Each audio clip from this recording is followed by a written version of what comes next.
Okay, the second video we have on zebrafish is to discuss the advantages and disadvantages of zebrafish. Okay, and as mentioned before, it's a small model of vertebrates. Okay, small is beautiful. We can use a minimal amount of chemical. All right, the embryo is transparent. Okay, and then we can see all those developmental features in this fish. Quick embryonic development, only 2 to 3 days. So, but I have to remind you, if you really like to study developmental regulation, perhaps you may like to study Madagascar, which has a longer developmental period of up to 7 days to 2 weeks. Okay, and then you can observe them slowly. But for zebrafish, they come in quick. And more importantly, like other fish, they develop outside of the body, so we can observe all the distinguished features. Fast generation time, a few months you can produce eggs. So you may do a transgeneration research. High fecundity, one mother would lay 300 eggs. So if you have 10, you have a few mothers. And then the female fish could lay 1,000 eggs. All right. The genome is almost completed or done. So the old day when I started off with zebrafish, the genome of 80%, and now I think almost 90% is done. All right. So you can find all these genes, and 80% of the genes are related to human. And those disease genes could be found. As I mentioned, the ensemble, you may check over these websites for all those different genes available. And also genetic manipulation is easy to achieve. You go on to tell you more about this. Actually, there are many YouTubes that I also put in the blackboard sites of this course, and you may take a look of how to manipulate the genes or introduce DNA into zebrafish embryos or fertilized egg. So the major biological characteristic is that it's a tropical species. We usually raise them at 25 degrees.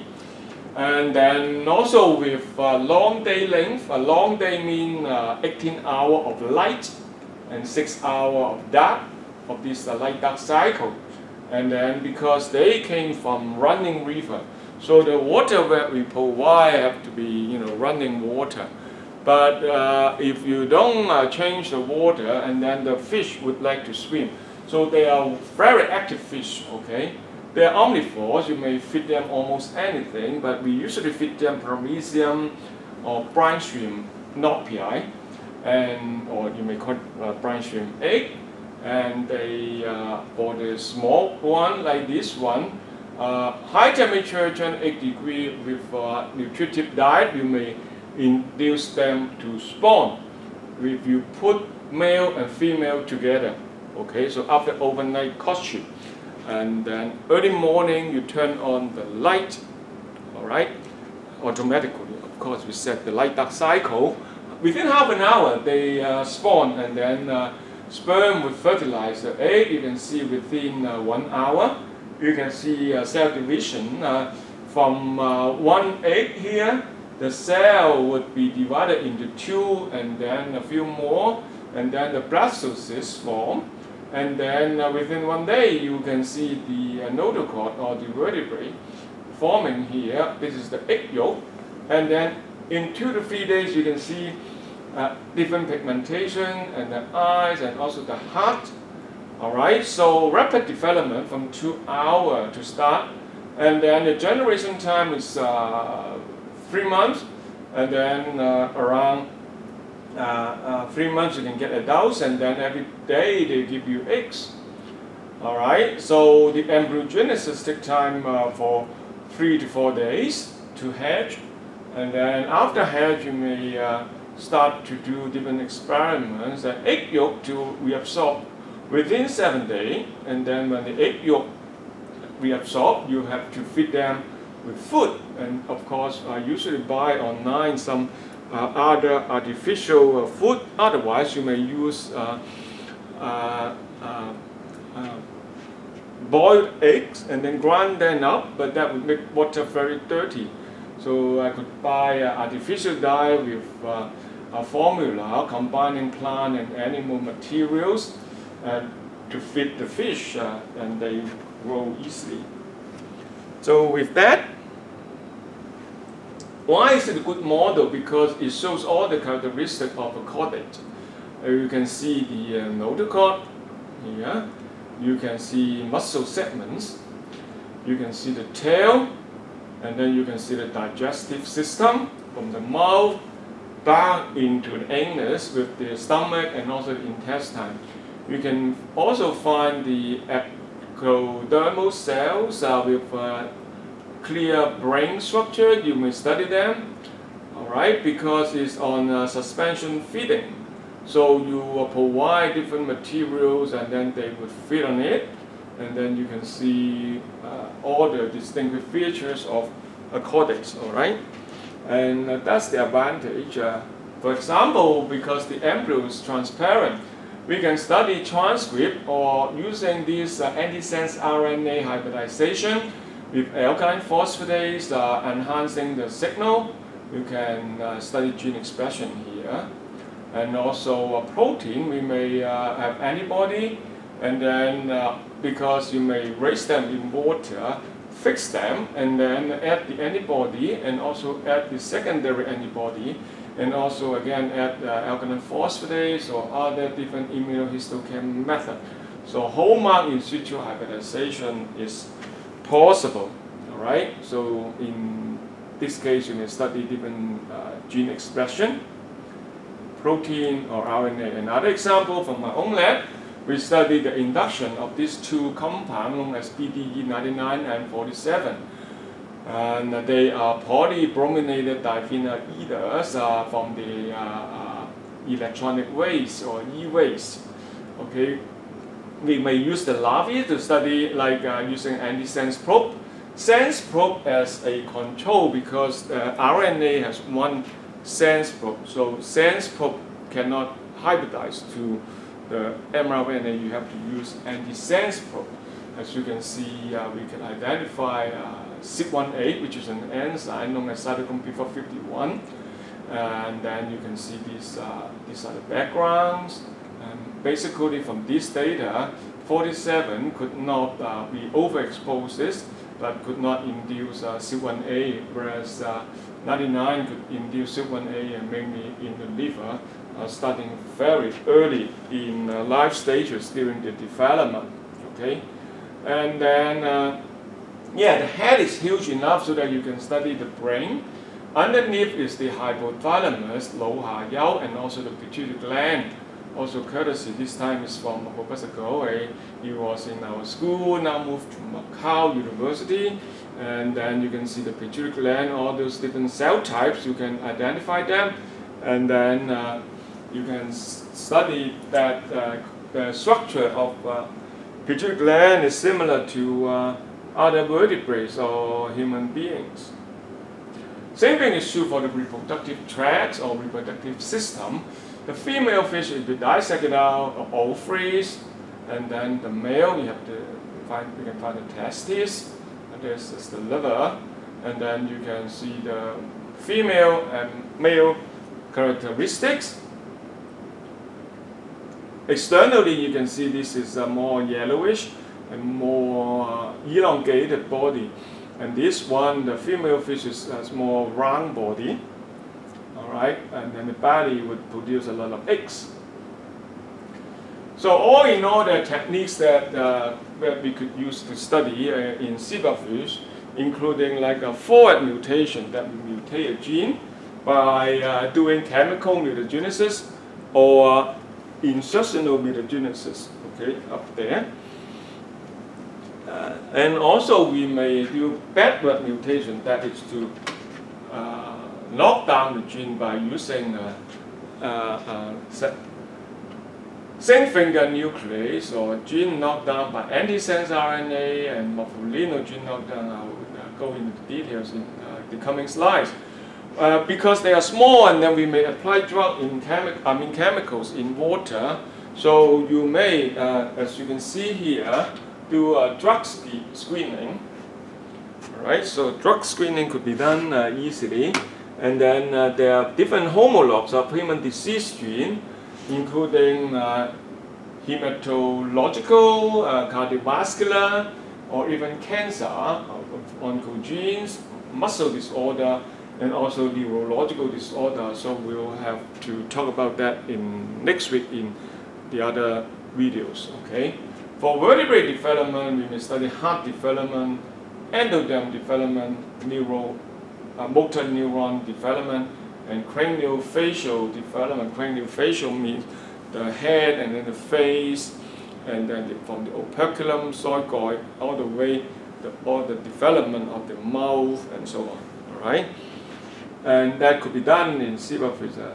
An example is from microinjection. You can see this is for the transgenesis.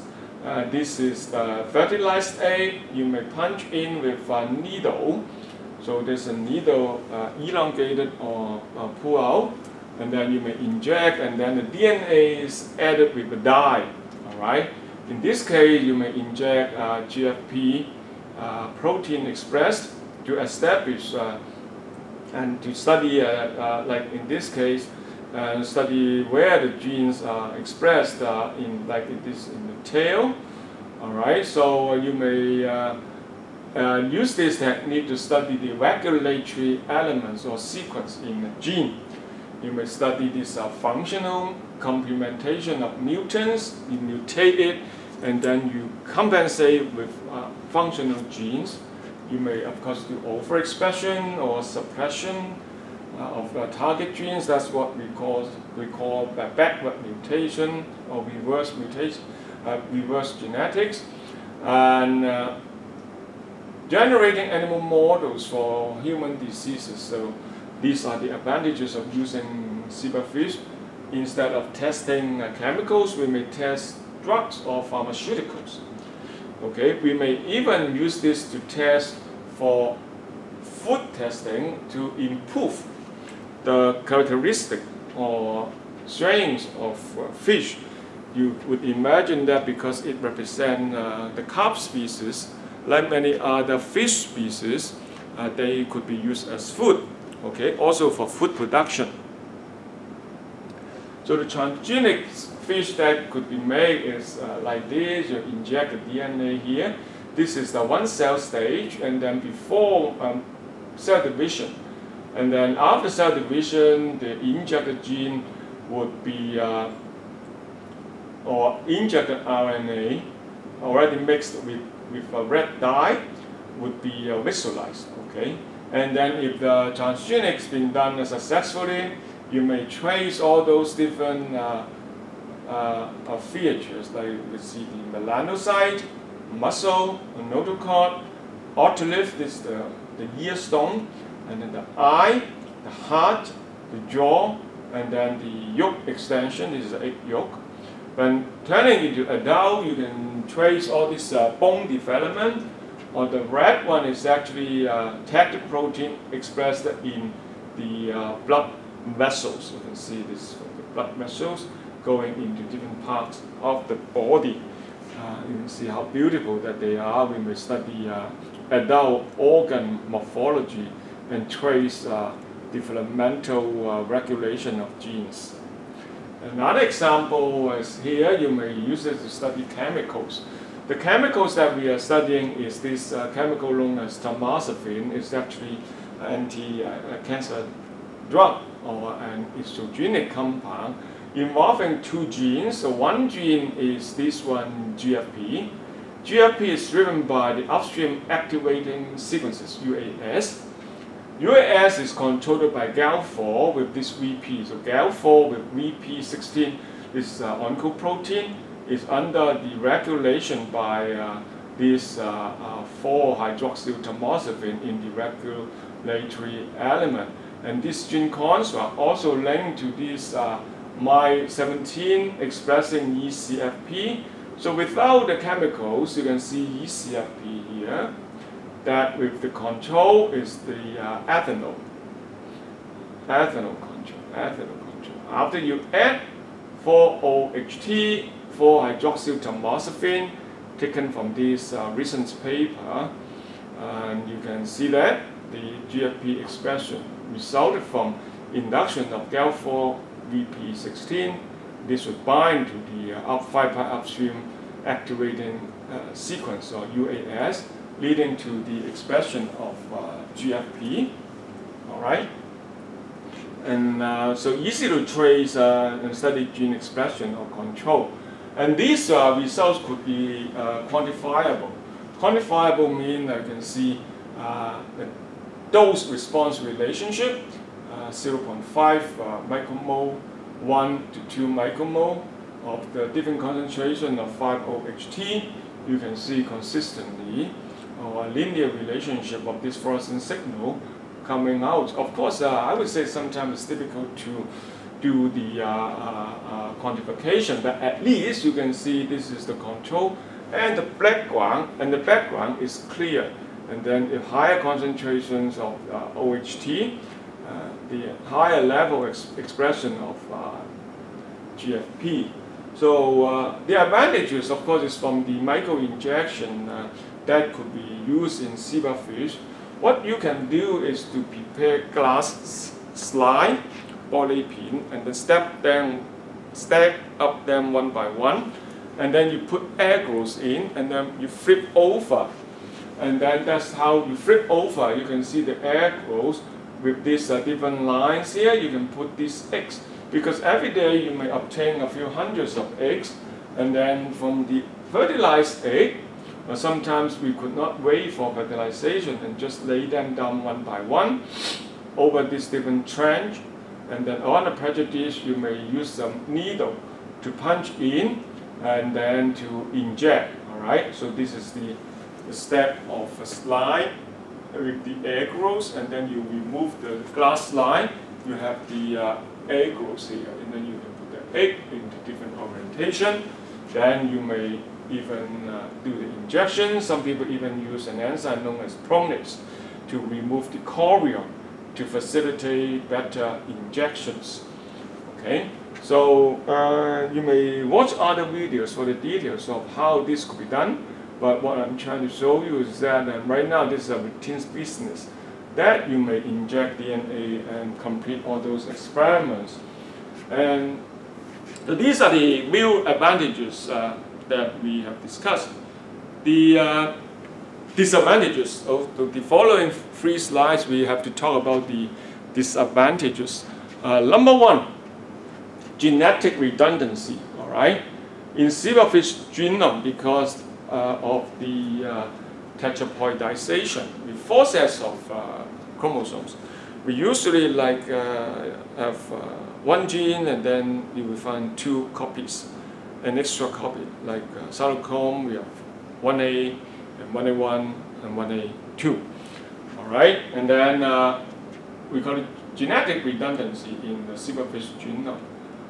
Number 2, not all genes found in zebrafish have analogs in human. In the next video, we'll talk about the genetics and the genome. Okay, but to make a long story short, despite most genes are similar, but there are some zebrafish unique genes. Okay, and could only be found in human or could only be found in zebrafish. Regeneration power, because it's a fish, so if you cut off something, they would regenerate on their own. It depends on what kind of experiments that you are going to work on. But usually that could be useful for medical research, but sometimes not comparable with mammals. Number 4, too many strains. As I mentioned before, there are different in video 1. Genetically they are the same, but there are SNP, or single nucleotide polymorphism. So when you design primers, be careful. When you compare sequences, just be careful. SNP are quite common. Okay.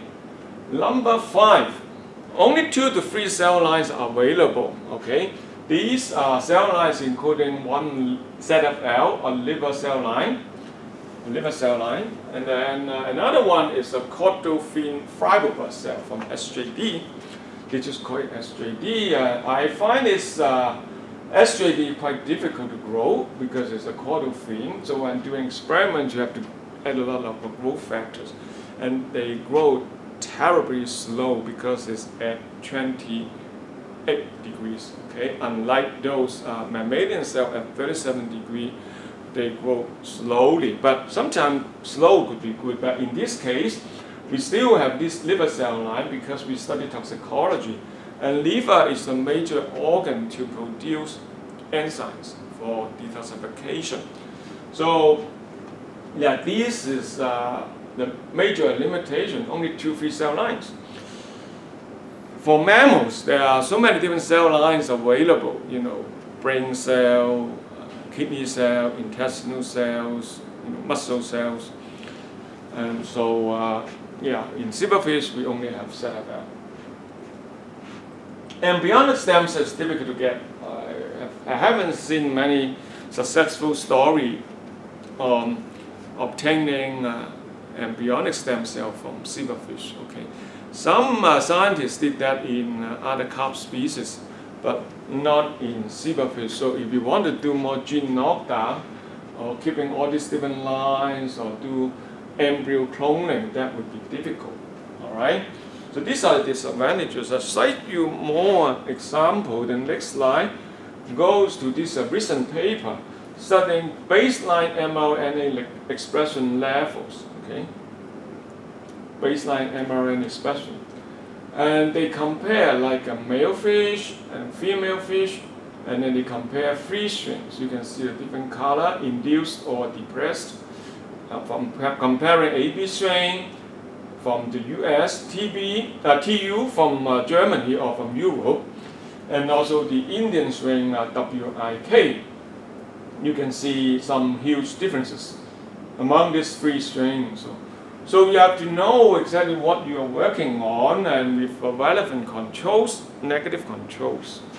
So another report that you can see that of the genetic redundancy, we studied this protein with this gene known as VTG or metallogenin. Metallogenin is a yolk protein produced in the hepatocytes. So this study from Norway, and they had to compare VTG 1, 2, 3, 4, 5, 7, at least 10 genes available. So among these these 6 genes, the ZFL, that's the liver cell line, seems to have a very low level of expression. Okay, that could be a male fish divided from in ZFL, because in female fish, usually from female hepatocytes and male hepatocytes comparing with the ZFL cell model, you can see that these 6 genes all expressed in female.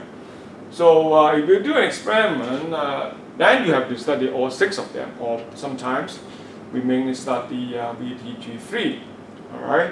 Same thing is true of another gene known as ER, estrogen receptor. We have the alpha, and then the beta, and then beta 1 and beta 2.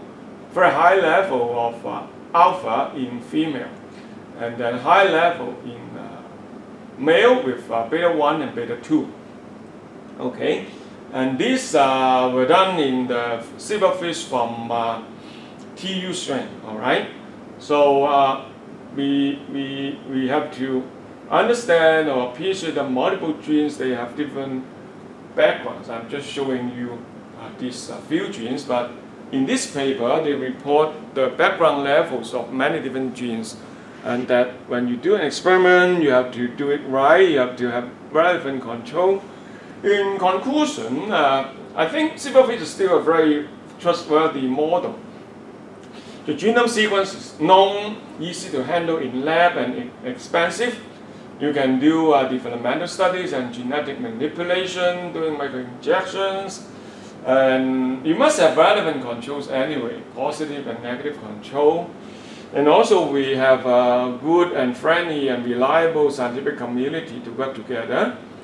And then to conclude, advantages of zebrafish over its disadvantages, and could be very useful model for genetic and toxicology study. So this is a NFL cell. You can see this parenchyma shape of this hepatocytes, right? And we may also study from fertilization, the different developmental stages to gastrulation, organogenesis, hatching, and adults. So basically, it's a good model to work on. We can study the life history of all these different things of gene expression and so on.